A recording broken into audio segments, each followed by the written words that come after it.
There's a kind of silence that lives in families, not the peaceful kind, but the kind that strangles the room. You walk in and your chest tightens, not because anything has been said, but because of what's always unsaid. A look, a sigh, a thinly veiled jab pretending to be a joke. Disrespect doesn't always shout. Sometimes it whispers with a grin. It's the kind that erodes you slowly.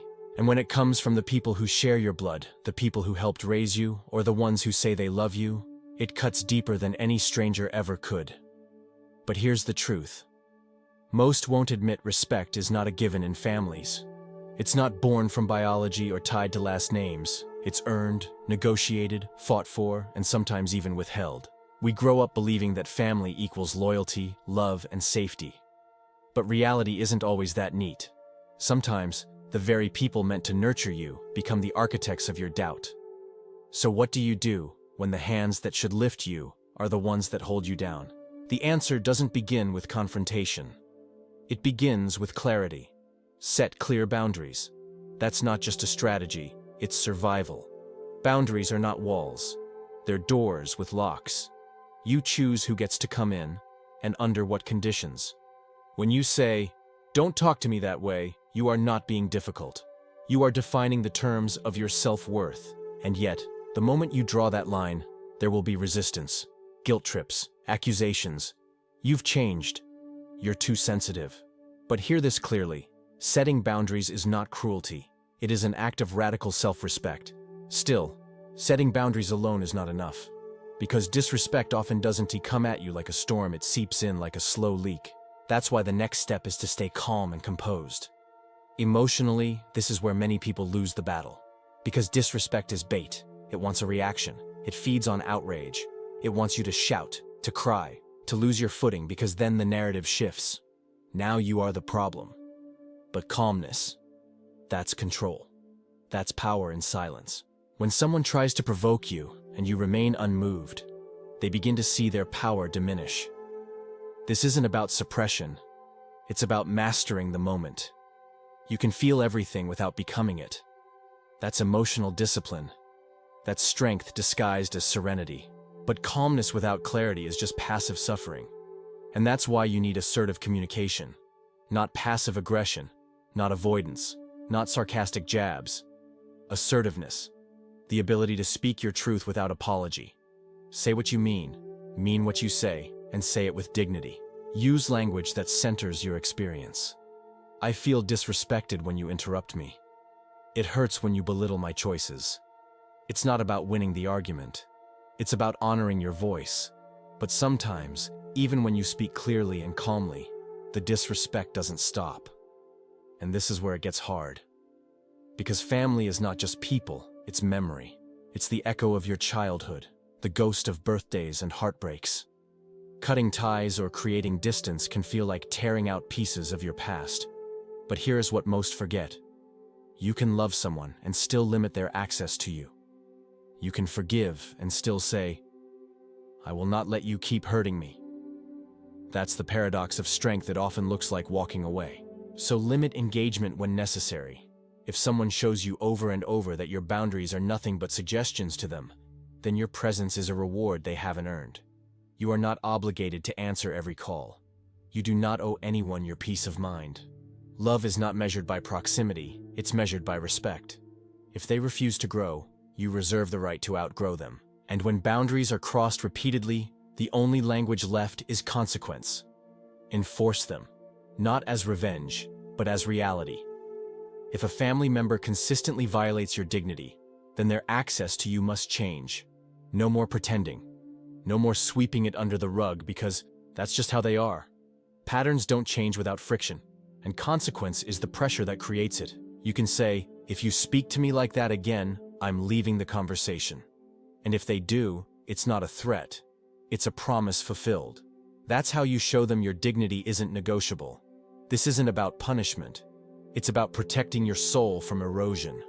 Your time, your energy, your peace, these are sacred. And not everyone, not even family, gets a lifetime subscription to them. But there's another layer, one that digs beneath behavior into the soil of the soul. Why do they act this way?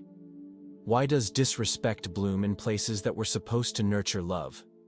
The answer isn't always simple, but it almost always comes back to this. Hurt people hurt people. And in families, pain becomes generational. It becomes language. It becomes normal.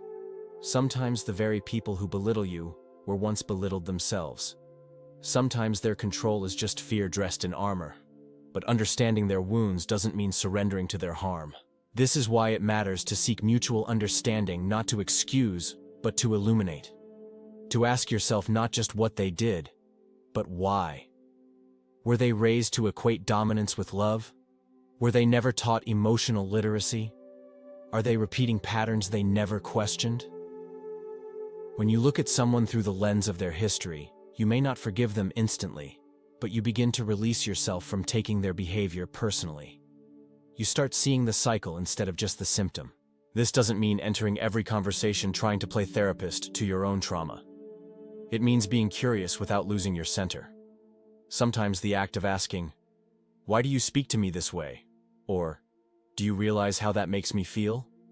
creates a crack in the wall enough for light to get through. And sometimes, it won't. Sometimes the other person isn't ready, but you didn't do it for them. You did it to remind yourself, I am worthy of being understood even if they never try. And yet the hardest part of all may be the invisible war you wage with yourself. Because long before anyone else respects you, you have to. You have to plant your flag in the ground of your own identity and say, this is who I am. And I will not shrink to make anyone more comfortable. That's where it all turns. That's the center of the spiral. Focus on self-respect. Self-respect isn't about defiance for its own sake. It's about alignment. It's the refusal to betray yourself for temporary peace. And in families, that betrayal can be insidious. We laugh at jokes that hurt us. We nod when we want to scream. We stay silent in the name of love, until silence becomes the language of our own suppression. But the moment you choose self-respect, the dynamic shifts. You begin to unlearn the idea that love requires endurance. You begin to understand that kindness toward yourself is not selfishness. It's the foundation of every relationship you'll ever have. And then, there's the ripple effect. When you begin to live in that truth, you begin to lead by example. That doesn't mean perfection. It means presence. It means showing what real respect looks like. You stop mirroring their toxicity, and instead become the contrast to it. When they interrupt, you listen. When they mock, you remain grounded. You don't match their chaos. You hold the line. That's not weakness, that's radical power. Because the most revolutionary act in a dysfunctional family is to remain rooted in your integrity. You teach people how to treat you, not just with your words, but with your being. Every moment you choose to remain steady instead of reactive, compassionate instead of cruel, assertive instead of passive, you're teaching. You're disrupting the cycle. You become the example they never had. And sometimes that example changes them. Sometimes it doesn't. But it always, always strengthens you. And when the air gets thick, when your words hit brick walls, and your efforts feel like they're pouring into a bottomless cup, you don't have to do it alone. Involve a mediator if needed. There is no shame in seeking help. Whether it's a family therapist, a counselor, or a spiritual guide, sometimes it takes a neutral voice to create a bridge. Someone who isn't entangled in the past. Someone who can name what's happening without the weight of legacy and guilt. Mediation isn't weakness, it's wisdom. It's knowing that peace isn't always born in isolation. Sometimes it needs a witness. Sometimes it needs structure. There's a kind of miracle in being seen by someone trained to see. And often, it's in those sessions where long-buried truths emerge, where blame transforms into clarity, and where the possibility of healing begins to breathe again. But whether they join you in that space or not, you've already taken a powerful step. You've chosen growth over silence. Still, not all stories end in reconciliation. And that's the final brutal truth.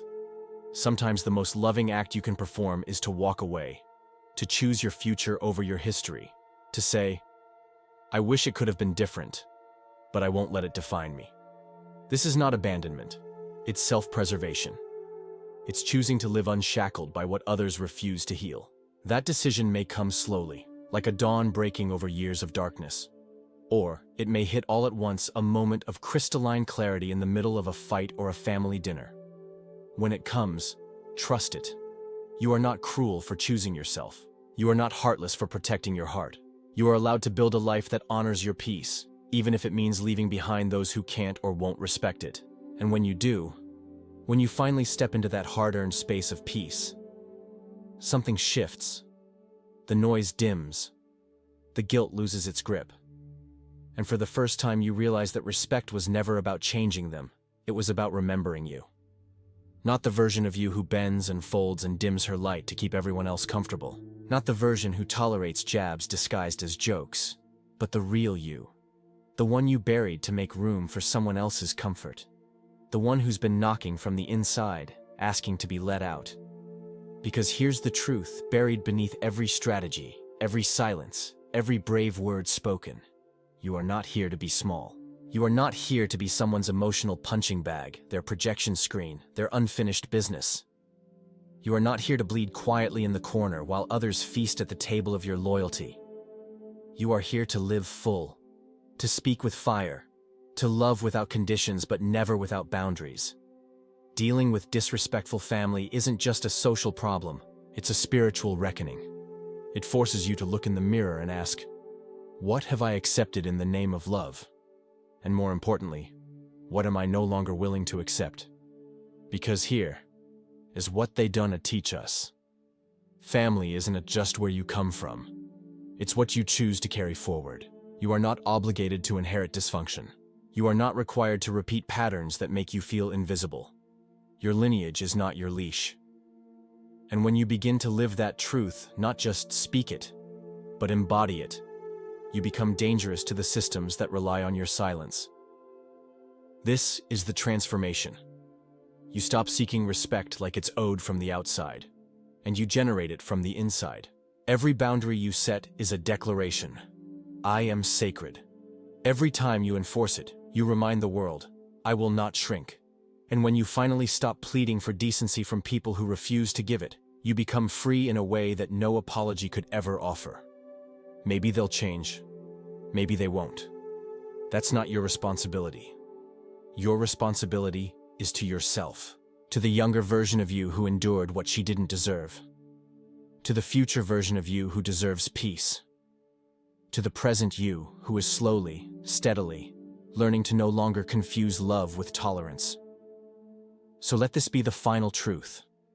You don't gain respect by demanding it. You gain it by living in a way that makes it impossible to deny. Calm, clear, unapologetically whole. You are not alone in this. You are not broken for needing space. You are not wrong for demanding more. You are the cycle breaker, the pattern disruptor, the sacred rebellion that your family line didn't see coming. And from that place, burned, tested, and risen, you become what they could not be. Someone who knows the difference between love and control. Someone who dares to build a family from truth. Someone who never again trades their dignity for peace. Not out of spite, but out of sovereignty.